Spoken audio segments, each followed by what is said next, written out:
throughout my early music career, I kept trying to fit into some box that was not for me. And ultimately, it didn't end up working out because of that. And so once I figured out that's not what I was supposed to be doing, and it was supposed to be making music for God, things just became clear. Between the Grooves is hosted by James Curtis, music director and morning man in the Greater Toronto Area on Joy Radio, and Aisha Woods, Grammy-nominated singer, songwriter, and musician. Together, they talk with artists and industry insiders to discover our connection between music and faith. You can connect with us on Facebook or Twitter at Between Grooves. Now, here's James and Aisha.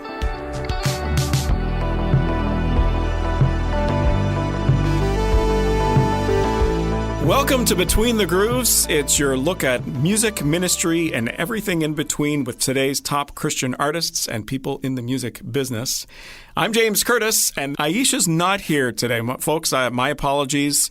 I'm going solo today, so it's just me. You're stuck with me and my guest. And today we're chatting with Natasha Zimbaro. She's been in the music business for quite some time, but not necessarily in the Christian side of things. She's had some experience in the country genre as well as pop, and now she's doing Christian music, and we're going to hear all about it with Natasha on Between the Grooves. How are you? Hi, James. I'm good, thank you. Thank you so much for having me on today. I really appreciate it. Yeah, not a problem. Why would you ever move away from Maple Ridge, British Columbia? It is just beautiful in BC. It is beautiful. I moved to Toronto, well, mainly for music, but I also do act as well. So it was kind of like a double whammy. I went out there to work on my music career because at the time, this was around 2015. I always kind of lose track of the time after COVID, but it was around 2015 that I went there because that was the place to be for music in Canada. And I had some wonderful opportunities out there, and it really shaped me as a person and also my faith, just going through what I went through out there as well and being on my own and just trying to figure out the wonderful world of music. And so I went out there for that and stayed for 6 years, and now I am back home in Maple Ridge. So you had kind of a country flavor way back when, correct? Yeah, that's actually how I got my start, unintentionally. I was 13 and I was opening up for Carrie Underwood, actually. I won a competition, and so I was kind of like flung into that spot, which was incredible, and really opened my eyes to a lot of different things about how much I loved music and just being on stage, because that was the biggest stage that I've ever been on. It was in front of 60,000 people, and I was 13 and in front of Carrie Underwood, and I met her, and she was like my idol, and I started in that, and then I ended up catching the eye of a country manager, and he managed me for a few years. That's how I got my first record deal. And then I just went down to Nashville and spent a lot of time there. And as a 13-year-old, you don't really know who you are yet, let alone what genre you want to be in. So for me, that's kind of how I started. And I stayed in that area for a bit, and I just felt it wasn't quite right. And then I did actually move to pop music for a bit, and signed another major record deal in Canada, was really blessed for a lot of wonderful opportunities. But at the end of the day, I knew it wasn't where I was supposed to be. It wasn't the genre I was supposed to land in. It just wasn't fulfilling me. So, so I've kind of been in and out of genres for sure, but I know I'm where I'm meant to be now, and I've found my true calling. I could see pop in Toronto, but I would have thought that Calgary was the Canadian hub for country music. Yeah, I mean, there's definitely people in Calgary who are doing wonderful things in the country music space. But most of the time, most of the studios and all the record labels and managers and entertainment companies are actually all in Toronto, believe it or not, even more so than Vancouver as well. So now it's a little bit different.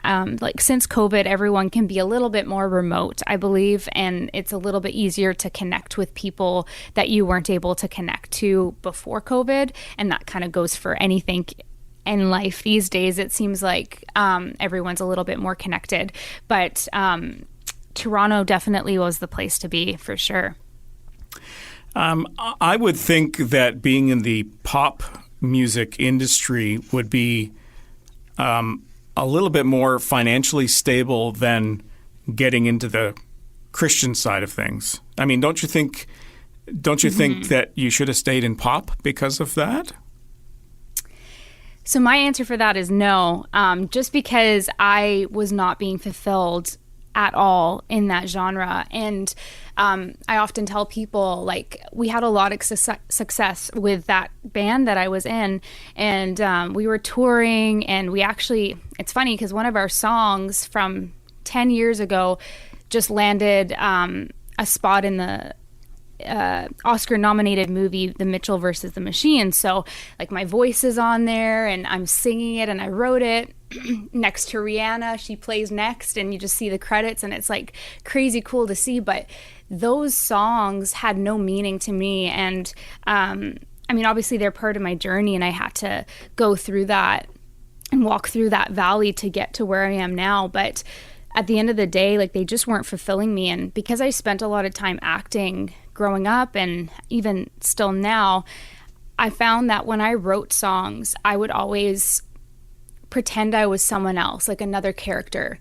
And so when I was in the pop band, it totally was not me at all, like, not my identity, not what I did, not who I was. And so we were writing songs that catered to the radio, but not and to the other band members, but it was not who I was. And so I just kind of, because I was younger, I was 17, 18, I just kind of wrote that off in my head, like, oh, this is no big deal because it's not me, but I'm just playing a character.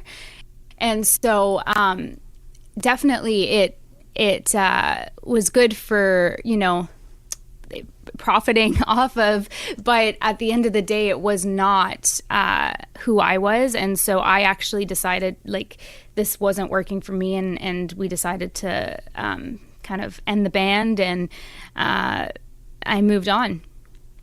And when you moved on, you were in Toronto at that time? No, actually, I wasn't in Toronto yet. So that was before I moved out there. This was like in my early teens. I've been on this musical journey for a long time, but before I moved to Toronto, and then afterwards I moved to Toronto, and that's when I wanted to pick up the pieces again and start again and try to find my identity through music. Meanwhile, it seems like I was looking in the wrong places. And so how did you figure out that Christian music was the way you wanted to go? So growing up, and even throughout my teens and my early 20s, I didn't listen to the radio, like the secular music radio, as funny as that sounds. I could never really turn it on. Even though my songs were playing on it, I just kind of, didn't feel right to even listen to that. But what I found that I was listening to was worship music. And at my church, I would just be like singing those songs all day, and just, I couldn't get them out of my head. And I just felt a crazy calling when I was in my early 20s to stop what I was doing altogether, stop writing the songs that I was writing because they didn't mean anything, stop trying to fit into the mold of what I thought I should be, and allow God to take me where I need to go. And a lot of my early teens and early 20s, I was trying to do a lot of things in my own strength, and not rely completely on God to lead the way for me. And so when I decided to be born again, and I was in my early 20s, and give my life fully to Christ and just allow him to lead me, that's when my whole sound became super clear to me. And also, it was easy. I didn't have to try anymore. And that was a big revelation for me, because throughout my early music career, I kept trying to fit into some box that was not for me. And ultimately, it didn't end up working out because of that. And so once I figured out that's not what I was supposed to be doing, and it was supposed to be making music for God, things just became clear. And I asked for his wisdom, and he really truly has guided me and opened doors for me that I never thought could be open, but it wasn't hard for them to be open. They were just opened. I didn't have to go knocking on them like crazy like I've done in the past. So do you listen to the radio now, like Christian music? I sure do. I sure do. I wish I was in Toronto to listen to Joy Radio. But back in Maple Ridge here, we have the Praise 106.5, which is the Washington station. We actually don't have our own. So I definitely listen to the radio now. I can say that. My parents used to live in British Columbia. They moved there when my dad semi-retired, and so they moved there. They lived there for about 18 years. They were living in Mission, BC, just outside of Abbotsford. And it's all the U.S. Christian stations getting piped in into the Vancouver area and all the other areas. You just returned from Nashville. And my understanding, you were doing some co-writes there. Can you tell us about that whole experience? Oh, yeah. It was wonderful. So I went down there for a few weeks, and I was just writing every single day. And like I was saying before about how things just feel like they come more naturally now. A lot of people, when I told them, like a lot of my co-writing peers or just musician peers were shocked that I was able to write every single day. Like most of the time people break it up or leave a space in between, but I just felt the Holy Spirit talk to me every single day, and I just was completely it was just flowing naturally, and it was so wonderful. It was the best writing trip that I've ever been on, and I actually am going back down there again in a few weeks and working on new music. So right now, just in the stage of writing, collecting as many songs as possible, and this time it's from my heart and it's who I am. And so it's just so wonderful and fulfilling to listen back to a song that feels like my testimony versus listening to a song that I have no connection to whatsoever, knowing I wrote it, but I just, have no desire to almost listen to it, because it's just this isn't even real. So for me, it was super fulfilling. It's a lot of work. It is a little bit mentally draining to write every single day, but I feel like just because of the COVID time, I had so much kind of ready to go for this trip, lots of ideas and concepts and just really my testimony, my faith in the last 4 years has grown so much since before when I wrote my first Christian EP. So it was just really exciting to get back down there and really hunker down and work on new songs for this next project. So it's not easy to just go to Nashville and just start from scratch to say, hey, I'm going to co-write with people. You must have had a plan in place. Did you prearrange some co-write meets ahead of time? Yeah, I did. Yeah. So it is like that, where you have to kind of have a bit of a plan. But I will say that up until 3 weeks before, I had not a full schedule at that point, but then by the time I got down there, God opened these amazing doors. And I ended up being busy every single day when I was down there, and was just, completely fulfilled, and now I need to go back down again. It was just such a great trip, and I really feel excited about this next batch of songs, and Lord willing, I hope they come out in the next little while here. I've never been to Nashville myself. I would love to go. My understanding is if you go to Nashville or just outside of Nashville, like Franklin, and you stop in at the coffee shop, you're bound to meet some artist, at any given time. Did you have that experience? I actually really didn't see very many people there, but that was because I was really in the studio writing for the most of the time. But I will say that is true. On other trips that I've been on, I have seen people just in coffee shops and in the mall. There's a mall there called the Mall of Green Hills, and that's where like everyone goes, like everyone lives in that area, everyone goes there.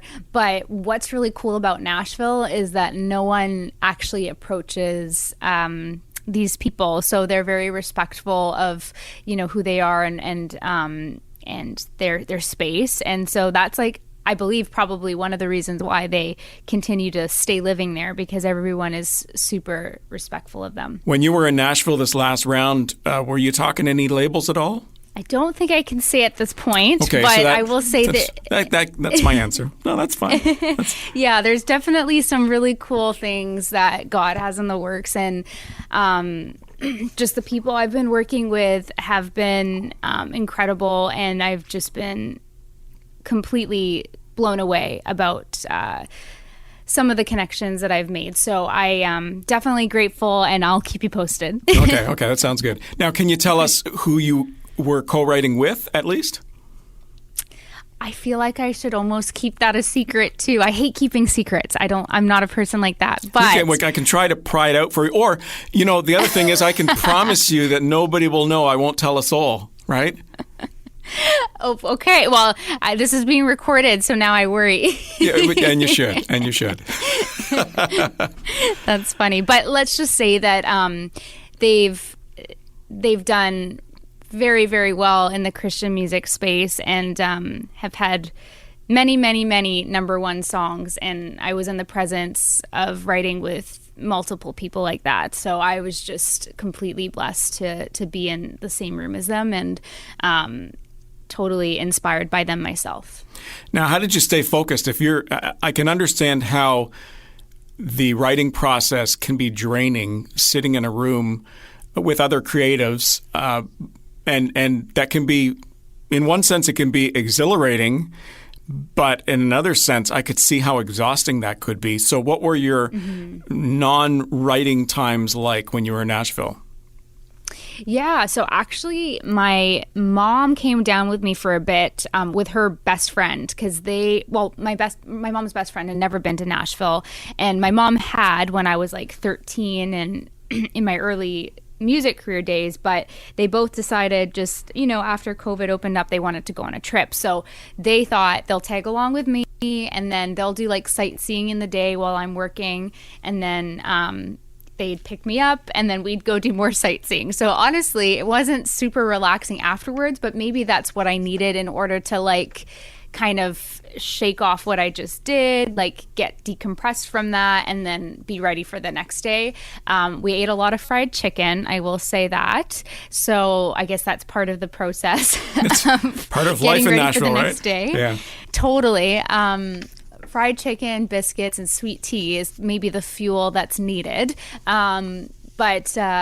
Yeah, so that just ironically at that time, for the first week that I was there, my mom was there, so we did some stuff afterwards, and then they left, and I just stayed there. But I definitely think that it is important after a busy writing session to like get your mind off of music altogether, because you also don't want to bring that into the next session. So like sometimes it's really easy when you're writing a song to like be super obsessed by the melody, and it gets stuck in your head because you're learning it and you're creating it, and then it's almost really easy to bring it into the next session with you because it's something really fresh in your mind. So if you can try to like separate the two, like the song that you just wrote with the song that you're about to write, that's really important. So how do you rein it in? Like, how do you stop doing that whole gotta work, gotta get this done, Like, how do you objectively rein in that whole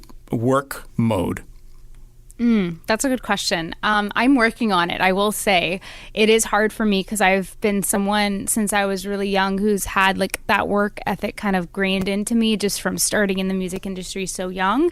So it is definitely something that I'm working on. But I do find that when I allow myself to rest, that's when I actually get a lot of Holy Spirit led ideas versus like my own self trying to like work really hard to figure out my next steps.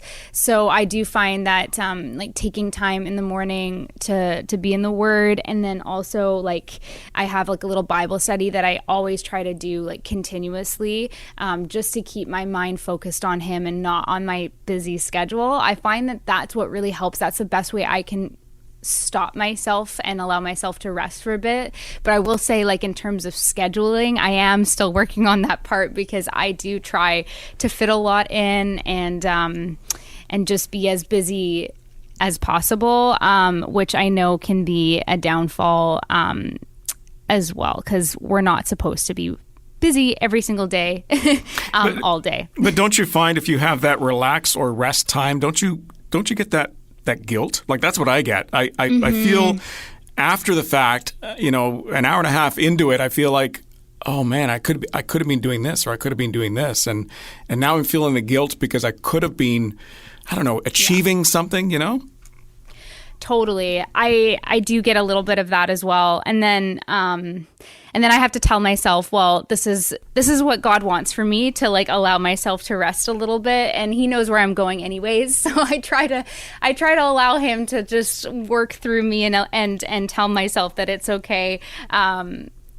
With that in mind, and knowing that, again, it's not in my own like strength to get everything done and to do all the works myself. I think that but I do think that it's something that I still struggle with. Like you said, like you feel a little bit of guilt because you're like, I wish I didn't just waste the last hour of my life watching this reality TV show. Yeah. Yeah. It's almost like it's that guilt of the waste, right? The waste where it could have been used more effectively or used better, or, instead of me getting caught up in YouTube videos or something like that, I could have, done this instead or whatever, Mm-hmm. Yeah, and I think a lot of people probably resonate with that, even just through going through COVID. I feel like in one way I was super productive. Everyone kind of learned something new, it seems like, and did something different, whether it was like to learn how to bake or do something like that. But I think that like I feel a little bit guilty of not doing more in that time when the world was shut down. But now that it's opened back up, I just feel like the world's our oyster now, and there's lots to get done. So maybe I feel extra motivated because of that. During COVID, I wanted to do more. I was in a position where I still had to show up and do my job and show up for work every day. I was one of the only people in the radio station, but I had to still do the morning show. I still had everything else. Now everybody else on staff was working from home, but I still had to do the commute, although I will say the commute was a little quicker because there was less cars on the roads. But I got a little jealous of people that made comments like, I'm finished Netflix. There's nothing left for me to watch. And I'm thinking, I wish, I would have loved to have some of that downtime. I figure if I had done everything from home like many people had to, the one part of it is, well, you're kind of restless. But for me, it was like, man, I could have saved myself, 2.5, maybe 5 hours of traveling per week. And I could have saved myself a ton of money in fuel and maintenance on the vehicle and whatever else. I can just park it for now, although they say that's sometimes costly not to drive it. But I was a little jealous of the people, how many people wrote books, right? Yeah. Or started podcasts that they didn't, continue doing or whatever else. I would have loved to try something new. I just couldn't. So I was a little upset, I'll be honest. Well, I will say that I did start a podcast. I was one of those people, but I am proud to say that we still continued on with it. Well, that's the key. So tell me a little bit about the podcast, because I know you've got a podcast, and I know you've been doing it for a while now. And a lot of what they say about podcasts is the key to a successful podcast is to keep it going. And a lot of people just kind of figure this is a lot of work initially. I'll do it for a little bit, and then after that, it's just like, just too much work. I'm COVID's ended. I'm back to my regular schedule, and now I don't have time for it. Right. Yeah. So during COVID, like actually at the very beginning stages, one of my best friends and I were talking, and we both kind of stumbled on the same thought where we felt like there needed to be a Christian community for young girls. And that's something that's really been a huge part of like what I do now with my music, because I always wish that I had music to listen to as a kid that really inspired me, but also most importantly inspired my walk with God. And I'm sure that was out there, but I wasn't stumbling upon it when I was younger. But anyways, we decided that we wanted to start a community for young girls specifically, and women, that kind of kept us all close, but had the commonality of Jesus at the forefront of it. And so we started this. It started out as like an Instagram page, and we were, kind of posting quotes and things like that. It grew, and then we were like, let's just start a podcast. Like, why not? And so we it took a while to figure out. It wasn't really easy to figure out at all. But it gave us something to do during the quiet times of COVID, and we started it out, and it really grew. And we get messages just from all over the world, from young girls and women, just saying how inspired they are by whatever topic we were talking about or whatever guests we had on. And we mainly just talk about people's faith stories or how it resonates with us. And we're still doing it. And it's been a huge blessing to us as well. It's really ministered into our lives doing it, because not only has it allowed us to grow in a skill that we didn't have before, which is ministry and just talking about God all the time, publicly, but we are also just being ministered ourselves through the people that we have on the show. So it's been really wonderful. And then we also started a clothing line afterwards, because we just felt like we wanted to add another thing onto our to-do list, and it worked out, and we're still selling those as well. And it's been a huge blessing. It's great that you can make a ministry fun and not a chore. Yeah. I mean, that's the only way you can keep the thing going, because otherwise it's like, why are we doing what we're doing, Totally. And like now that even with COVID being, kind of cleared up and everyone's moved on. Yeah. Yeah. I don't know how to phrase that. I don't know either, because is it officially still a pandemic, or, I'm not sure. It's kind of, it's waning off slowly, right? Yeah. And so, but with the world being functioning again, our busy lives are just busier than ever. And then we still make time to be present for our podcast, and we're working on a new clothing line. And the main thing, like you said, is it doesn't feel like a task. It doesn't feel like a chore, and we never wanted it to feel that way. It feels like it's fulfilling us while also helping other people. So yeah, it's just been an amazing opportunity to minister in our own lives and help us through something that was really difficult for both of us at that time. And we want to continue that for other people. So the name of the podcast is Covered by Grace. Am I right? Mm-hmm. And that's right. Also the name of the clothing line? That's correct, yes. Okay, so people can check that out. Now, getting back to the music side of things a little bit, you've done a lot in music, whether on the Christian side, but also the mainstream secular side, whether it be country or pop, and you've performed all over the place. If you could look back now in your music career, what would be the highlight so far? Oh, goodness, this is a tough question. To be honest, I think I have like a really bad memory, but I have done some really crazy, amazing things. I did the X Factor when I was like 17, so I sang at Wembley Stadium, so that was iconic, just being in that stadium. I sang a lot for sports teams, and one of the biggest crowds I ever sang for was 90,000. And sometimes I think, how did I do that? But I know it wasn't me. It was through God that he allowed me to be able to go out there and do that and not blink an eyelid and just be like, this is normal. But that was really cool. There's been so many really amazing things that I've done.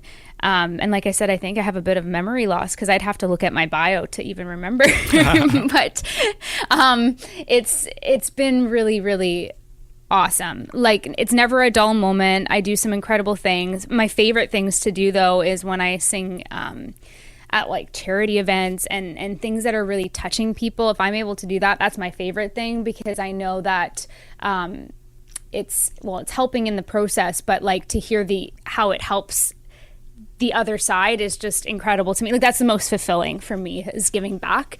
And so those are also up on the list for me as well. And what about on the CCM side? Anything that sticks out? So the CCM side has been an interesting thing, because I released my first CCM album last year. So, or I guess it was an EP. So I actually haven't toured that yet, and I haven't really sang anywhere to promote that yet. So this is actually all new for me. So I'll keep you posted as I walk through that, but I believe that God will put some cool things into my life moving forward to perform those songs and get that music out there as well. But you must have some connections based on your experience just in the music industry anyways, right?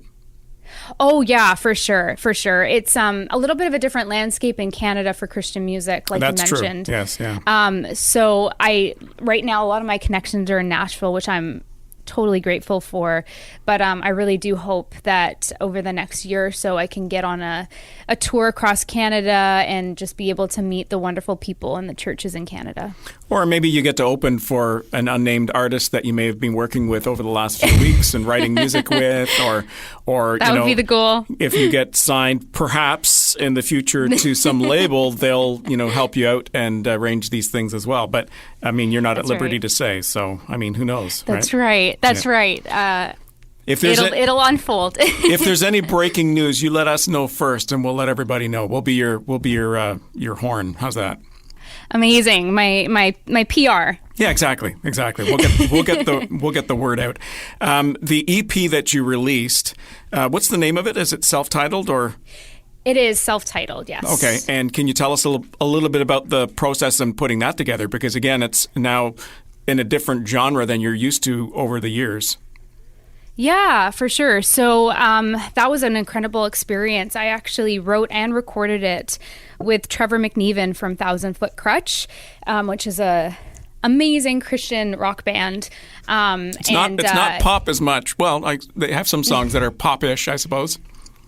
Yeah, a little. Yeah, a couple. But he and I wrote multiple songs, and we picked those 3 as the first EP, and then we were going to release it kind of around the beginning of COVID. Then we decided to kind of put the brakes on that just because we weren't sure what was going on, as no one knew. And then I just decided I'm going to release it last year, just because I was already working on new stuff, and I knew that new stuff was like in the works. So I wanted to get what feels old to me now, but I wanted to get that out because it still meant so much to me, and it was such a wonderful experience writing and recording those with Trevor. You made the comment, feels old to me now, and that's probably one of the biggest struggles for any musical artist, because the songwriting process might have happened years before, or multiple years writing it and perfecting it and everything else. And then when it's finally released, like you mentioned about, you haven't toured the album yet, you haven't toured the EP yet, but by the time you do, it's going to be really old in your books, but it might be brand new to a lot of people, right? Oh, for sure. Yeah. It's, that's an interesting thing, because it is still new. Like, it's less than a year old in terms of its release, and it's actually, just starting to pick up on Spotify and things like that, and it's playing on different stations in Canada, and it's really cool to see, because a lot of people are like Shazamming the song, and to me it feels like it's old because I wrote it before COVID, but to other people it's fresh. So that is like something that a lot of artists struggle with, because it's a constant battle between, you have to write your stuff obviously, when you write it, but by the time it gets released, it could be like 2, 3, 4, and for some people like 5, 6 years before it's released and put on a compilation or an album. And that's like a thing a lot of artists struggle with, I feel like. So as far as fresh is concerned, you've just finished this, multiple songwrites in Nashville.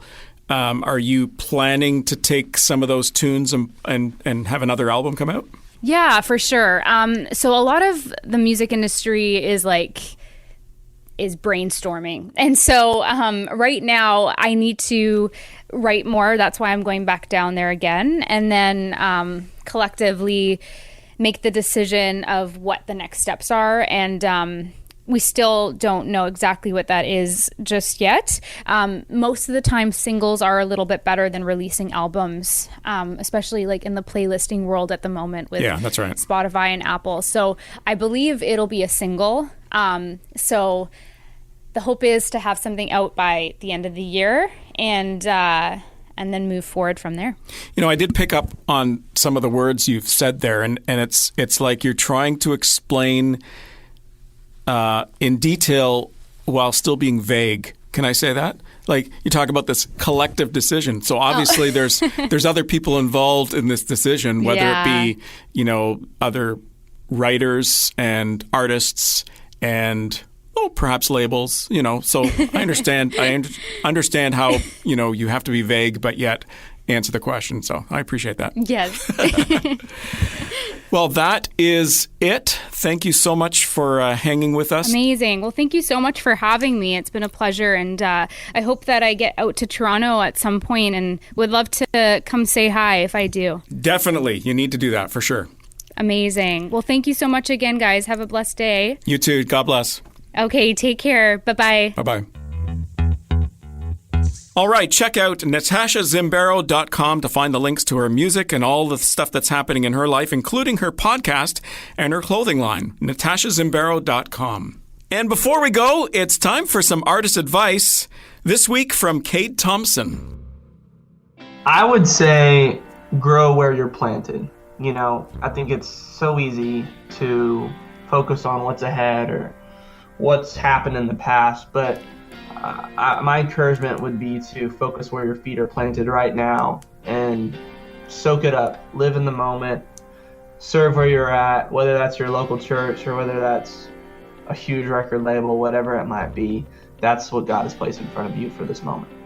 Serve where you're at. I really like that statement because sometimes we have these big goals and objectives, and there's nothing wrong with striving for something bigger and something what you might perceive to be better. But sometimes those goals cannot be achieved if you don't start from the ground up. And so I think it's really important to grow where you're planted, as Cade suggested, because it's not necessarily going to happen your way. It's going to happen God's way, and God will use whatever happens in your life and the people around you to get where you need to be going. And that is it for this week on Between the Grooves. Thank you very much for tuning in. Don't forget to follow us on Twitter and Facebook at Between Grooves or on Instagram at Between Grooves Pod. And we'd love to hear from you if you have any comments, any suggestions. And don't forget to leave us a few stars where you listen to this podcast. That just helps us reach more people as well. We'll see you next week.